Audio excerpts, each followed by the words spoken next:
नमस्कार दोस्तों, मेरे इस कहानी के चैनल पर आपका बहुत बहुत स्वागत है। मुझे मेरी इंजीनियरिंग खत्म किए 10 साल हो गए और आज मैं एक एमएनसी में अच्छी जॉब करता हूँ। पर बीते 10 सालों में मेरी कोई भी एक रात ऐसी नहीं बीती जब मैंने उस हादसे को याद न किया हो। आज भी उस हादसे को याद करके मेरी रूह कांप जाती है। कितनी बार तो मैं आधी रात को उठ के बैठ जाता हूँ, खुद को याद दिलाता हूँ कि उस हादसे को बीते कई साल हो गए। यह बात उन दिनों की है जब मैं दिल्ली में कॉलेज में अपनी इंजीनियरिंग की पढ़ाई कर रहा था। तब मेरी मुलाकात अमन और विनोद से हुई। हम तीनों की अच्छी जमने लगी थी। हम एक साथ घूमते और किसी तरह एक दूसरे की मदद से लटक लटक कर पास भी हो जाते। इस तरह 3 साल कब गुजर गए किसी को पता नहीं चला। फिर एक दिन अमन मेरे पास भागता हुआ आया। अमन बोलता है, देव तुझे पता है हमारे बगल वाले कमरे में एक पढ़ाकू लड़का है। मैं तो कह रहा हूँ उसे लपेट लेते हैं, किस्मत से पास हो गए तो सबकी अच्छी नौकरी लग जाएगी। विनोद, हाँ देव, अमन बिल्कुल सही कह रहा है। वैसे भी तुम दोनों तो किसी तरह पास हो जाते हो, लेकिन मेरी इस मोटी बुद्धि में जल्दी से कोई बात घुसती नहीं। प्लीज ना देव, एक बार पढ़कर देख लेते हैं, नहीं अच्छा तो फिर दोबारा नहीं जाएंगे। हम अमन और विनोद की बात सुन मैं भी एक पल को सोच में पड़ गया। दोस्तों की जिद के आगे मेरी एक ना चली और अगले ही दिन हम उस लड़के के कमरे में बाहर खड़े थे। अमन, अरे कोई अंदर है, दरवाजा खोलो। विनोद ने सुना, नहीं क्या मैं, हमें पता है तू अंदर ही है, दरवाजा खोल। अमन और विनोद ने दरवाजा पीटते हुए कहा, पर अमन दरवाजा नहीं खुला। तभी मेरे मन में आया कि क्यों ना मैं एक बार खिड़की से अंदर देखूं और पता लगाऊं कि आखिर अंदर चल क्या रहा है। उसे देख मेरे पैरों तले जमीन खिसक गई। देव, अमन, विनोद जल्दी आओ, ये देखो ये लड़का तो फांसी लगा रहा है। मैंने चीखते हुए दोनों से कहा। अमन और विनोद भी मेरी चीख सुनकर मेरे पास आ गए। उन्होंने भी वही देखा जो मैं देख रहा था। अमन, विज्ञान, तुम ये क्या कर रहे हो? अब बस से इसे नीचे उतारो अभी। विनोद, हाँ विज्ञान, जल्दी से नीचे उतर आ जाओ, वरना मैं शोर मचाकर सबको बुला लूंगा। फिर से लोग तुम्हें इस कॉलेज से निकाल देंगे, इसलिए हमारी बात मानो, हम तुम्हारी मदद के लिए आए हैं। देव, विज्ञान, नीचे आ जाओ दोस्त। तीनों को खिड़की से चीखता देख विज्ञान भी रुक गया। उसे पता चल चुका था कि उसकी आत्महत्या की कोशिश नाकामयाब हो चुकी है। फिर ना चाहते हुए विज्ञान को अपने कमरे का दरवाजा खोलना पड़ा।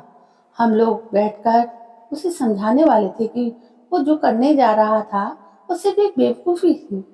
पर जब हम कमरे के अंदर गए, विज्ञान कुछ बदला बदला सा नजर आ रहा था।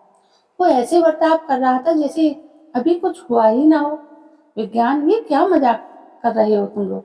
मैं और आत्महत्या, ये मुमकिन ही नहीं है। मैं तो दूसरों को मरता हूँ, मारता हूँ, फिर मैं खुद को क्यों मारूंगा? अब विज्ञान को यकीन दिलाने की बहुत कोशिश करने लगी, पर उसने हमारी बात नहीं सुनी। तभी विनोद ने विज्ञान के गले में कुछ अजीब सा देखा।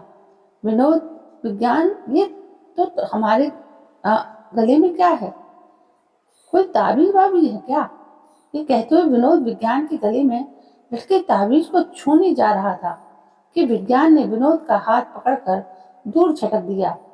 विज्ञान से कहने लगा, खबरदार अगर इसे छूने की कोशिश की, ये मेरी माँ की आखिरी निशानी है जो उनके जाने के बाद एक राक्षस से मेरी रक्षा करती है, इसलिए इसे कभी छेड़ने की कोशिश मत करना।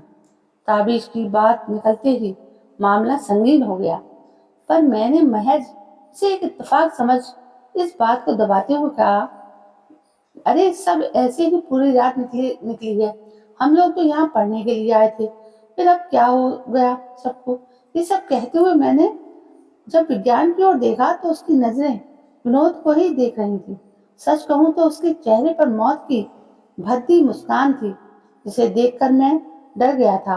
वैसे विज्ञान था तो अक्लमंद, क्योंकि वो जिस तरीके से हमें पढ़ाता था, उसकी सारी बातें हमें अच्छे से याद रहती थी। देव, वाह विज्ञान, तुम सच में कमाल के हो। तुम्हारे बारे में तो जो सुना था सचमुच सच था। भाई तो ऐसे ही एग्जाम से एक रात पहले हम सबको पढ़ा दिया कर, हम एक रात में टॉप कर जाएंगे। हम और विनोद विज्ञान से बड़े खुश थे, पर मुझे अब विज्ञान पर शक होने लगा था। विज्ञान से पढ़ने के बाद हम सब अच्छे नंबरों से पास हो गए थे, पर अब बहुत कुछ बदल चुका था। विनोद ज्यादातर विज्ञान के साथ रहने लगा था, और तो और विज्ञान के आने के बाद से वो 2 बार बड़ी बड़ी दुर्घटनाओं से बाल बाल बचा था, और दोनों बार दुर्घटना के समय सिर्फ एक विज्ञान ही उसके साथ था। दोनों की अच्छी जमने लगी थी, इस कारण दोनों में नोक-झोंक भी होने लगी थी। विनोद अक्सर विज्ञान को उसके तावीज के बारे में ताना मारता रहता था। विनोद कहता, विज्ञान कहता, तुम इसे क्यों पहनते हो? तुम एक इंजीनियर के स्टूडेंट होकर इन सब पे विश्वास रखते हो? कितनी मूर्खता वाली बात है। मैं रहता तो कब का इसे तोड़कर फेंक देता। विनोद की बात सुनकर मैं विज्ञान से कुछ नहीं कहता, पर उसके चेहरे पर वही मौत की भद्दी मुस्कान झलक रही होती जो मैंने शुरू में देखी थी। ऐसे ही कुछ और दिन बीत गए। हमारे फाइनल सेमेस्टर में एग्जाम भी सर पर आ चुके थे, और ठीक एक हफ्ते पहले विनोद का जन्मदिन भी था। तो हमने बिना किसी की परमिशन लिए विनोद के बर्थडे पार्टी का हॉस्टल की छत पर इंतजाम किया। अरे विनोद, इतना चुप क्यों है बेटा? क्या हुआ? अपने जन्मदिन वाले दिन भी तो खुश नहीं लग रहा है। मेरी इस बात पर विनोद और परेशान हो गया। तभी उसने चिल्लाते हुए कहा, विनोद कहता है, भैया देखना, अभी तक विज्ञान नहीं आया, जबकि उसे मैंने सबसे पहले इनवाइट किया था। विज्ञान की तरफ से विनोद का लगाव मुझे अजीब लगा था, पर मैंने इस बात को इग्नोर कर विनोद को अपने साथ नाचने के लिए कहा। शुरू में तो उसने मना किया, पर शराब के नशे में उसे भी हमारे साथ मजा आ रहा था। रात काफी हो चुकी थी, हमारे सब दोस्त जा चुके थे। अब बस मैं, विनोद और अमन की भी बचे थे। पर इस बीच विज्ञान कब हमारे बीच आकर नाचने लगा, ये किसी को भी पता नहीं चला। उसी डांस में विनोद ने जब विज्ञान के गले में वो तावीज देखा तो उसे फिर उससे चिढ़ होने लगी। कितनी बार मना किया है तुझे, पर तू है कि ये फालतू का अंधविश्वास गले में लटकाए घूमता ही रहता है। विनोद ने इतना कहकर विनोद के विज्ञान के गले से वो तावीज निकाल उसे अपने पैरों के नीचे कुचल दिया। अमन विनोद से कहने लगा, ये तूने क्या किया? वो उसकी माँ की आखिरी निशानी थी। अमन विनोद से कहता हुआ उसे कोने में ले गया, पर मैं अभी भी विज्ञान के सामने ही खड़ा था कि तभी ताबीज के टूटते ही विज्ञान की आंखें लाल हो गई। उसके कंधे से नुकीली हड्डियां निकलने लगी और बदन पर खूब सारे बाल उगाए। उसकी हड्डियों के अकड़ने के कारण वो किसी भेड़िए की तरह अपने दोनों हाथों और पैरों के सहारे जमीन पर बैठकर घुर्राने लगा। विज्ञान, ये क्या हो गया है तुम्हें? तुम किसी भेड़िए की तरह क्यों लग रहे हो? विज्ञान, विज्ञान, मैं विज्ञान से कहता हुआ दूर जा रहा था। सच कहूं तो इस पल ने मेरे अंदर के सारे डर को सच कर दिया था। मेरी बातें सुन वो भेड़िया मुझे मारने के लिए मेरी तरफ कदम बढ़ा ही रहा था। तभी विनोद ने कहा, अरे जानवर, उस पर क्यों अपना जोर दिखाता है? अगर दम है तो मुझसे आ। विनोद की बात सुन वो भेड़िया विनोद की तरफ आ गया। अमन विनोद के पास ही खड़ा भेड़िए को अपनी तरफ आते हुए देख रहा था। अमन विनोद से, विज्ञान तो एक भेड़िया बन चुका है, पर ये कैसे मुमकिन है? ये कहते हुए अमन के पास ही में पड़ी लोहे की रॉड हाथ में ले ली और विनोद की रक्षा करने लगा। विनोद भेड़िए को अपनी तरफ आता देखकर सबको असलियत बताने लगा। विनोद, अमन, मुझे आज ही पता चला कि विज्ञान इंसान नहीं बल्कि एक भेड़िया है। मैं जब उसे अपने जन्मदिन के लिए इनवाइट करने के लिए कमरे पर गया था तो मुझे उसकी असलियत का पता चल गया था। ये इंसान बनकर लोगों के बीच में रहता है और अपने लिए कोई आसान शिकार ढूंढता है। इस ताबीज़ की वजह से इंसान का रूप ले सकता है या किसी इंसान के अंदर समा सकता है। इस वक्त ये जिस इंसान के शरीर में था उसे इस भेड़ी ने 6 साल पहले ही मार दिया था। विनोद ये बोल ही रहा था, तभी अमन ने जोर से हमला किया। मैं भी उस भेड़िए के पीछे खड़ा खाली बोतलों पर उस पर हमला करने लगा, पर हम दोनों हार गए। लोहे की रॉड से मार खाने के बाद उस भेड़िए को कोई खरोंच तक नहीं आई।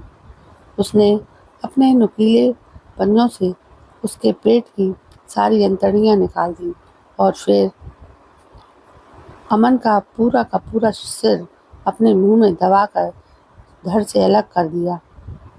इसके बाद दोनों को हॉस्टल की छत से नीचे गिरा दिया। भेड़िए का इतना खूंखार रूप देखकर विनोद और मेरी रूह कांप गई। मैंने तुरंत विनोद से चीखते हुए कहा, देव, विनोद, भाग यहाँ से, वरना ये तेरा भी वही हाल करेगा जो इसने अमन का किया है। मैं विनोद से कह ही रहा था कि इतने में विनोद अपनी हिम्मत बांध कर खड़ा हो गया। नहीं देव, तू भाग जा यहाँ से, भाग जा, अपनी जान बचा ले। मैं जानता हूँ ये भेड़िया हर हाल में मुझे जान से मार देगा। ये विनोद के आखिरी शब्द थे जो उसने मुझसे कहे थे। विनोद मुझे भगाने का कहकर खुद ही छत के किनारे पर जाकर खड़ा हो गया। भेड़िया उसकी तरफ दौड़ा ही था कि विनोद ने उस भेड़िए को जकड़ लिया। विनोद कहता, मैं तुझे जब तक लोगों की जान नहीं लेने दूंगा। तूने जो मेरे दोस्त अमन पर हमला किया उसका बदला तो मैं लेकर रहूंगा। इतना कहकर विनोद अपनी पूरी ताकत से उस भेड़िए को किनारे की ओर खींचने लगा। विनोद इस भेड़िए के जिस्म से इस तरह चिपक चुका था कि ढेर सारे हमलों के बाद भी वो भेड़िया खुद को विनोद से अलग नहीं कर सका। विनोद धीरे धीरे भेड़िए को किनारे पर ले आया। मैं भी किसी जिंदा लाश की तरह अपने डर से मजबूर ये सब होते देख रहा था। तभी विनोद उस भेड़िए को अपने साथ लेकर हॉस्टल की छत से नीचे जा गिरा। एक पल में मेरे दो सबसे अजीज दोस्त मुझे हमेशा के लिए छोड़कर चले गए। अगले दिन जब कॉलेज में इस बारे में पता चला तो मैंने उन्हें सब कुछ सच सच बता दिया, पर किसी को मेरी बात पर यकीन नहीं हुआ। बल्कि कॉलेज ने मुझसे कहा कि मुझे पुलिस को ये बयान देना होगा। विनोद और अमन नशे में होने के कारण एक दूसरे से लड़ने लगे और अपनी ही गलती से हॉस्टल की छत से नीचे गिरे और मर गए। और ये भी कहा कि आज अगर मैंने ऐसा नहीं किया तो कॉलेज मेरा कैरियर बर्बाद कर देगा, फिर मुझे कहीं जॉब नहीं मिलेगा। ना चाहते हुए भी मुझे कॉलेज की बात माननी पड़ी और उस रात हुए हादसे को मुझे महज एक गलती बतानी पड़ी। बस यही बात मुझे आज भी सताती है, रातों को चैन से सोने नहीं देती। अमन और विनोद की चीखें आज भी मेरे कानों में गूंजती है, क्योंकि मैंने ही अपने दोस्त को इंसाफ नहीं दिलाया। बस हादसे वाली रात को हॉस्टल की छत से 3 बॉडी नीचे गिरी थी, मगर मैंने सिर्फ 2 अमन और विनोद की बॉडी का जिक्र किया। उस भेड़िए का कहीं भी कोई नामो निशान नहीं मिला। मैंने ये बात कभी किसी को नहीं बताई। उस रात उस भेड़िए के ताबीज़ के टुकड़े मैंने अपने पास रख लिए और आज मैं उस ताबीज़ को पूरी तरह से जोड़ भी चुका हूँ, इस उम्मीद में कि शायद किसी रोज़ वो भेड़िया अपने ताबीज़ को ढूंढता हुआ मेरे पास आए और मैं उससे अपने दोस्तों की मौत का बदला ले सकूं। तो हो सकता है शायद वो भेड़िया आज भी कहीं जिंदा घूम रहा हो। क्या पता आपके साथ आपके पास बैठा हो, वो भी अपनी कहानी देख रहा हो। दोस्तों, ये हॉरर स्टोरी आपको कैसी लगी कमेंट में हमें ज़रूर बताएं। ऐसी और भी डरावनी कहानियाँ पढ़ने के लिए हमारे चैनल हमारी कही को सब्सक्राइब करें। दोस्तों, मैं आपके लिए बहुत ही अच्छी कहानियाँ लेकर इस चैनल पर आ रही हूँ और आप अपना सपोर्ट मेरे साथ बनाए रखिए। मेरी कहानियों को ज़्यादा से ज़्यादा शेयर कीजिए और लाइक कीजिए। दोस्तों, कल मैं फिर हाजिर होती हूँ एक नई कहानी के साथ। तब तक के लिए जय हिंद, वंदे मातरम।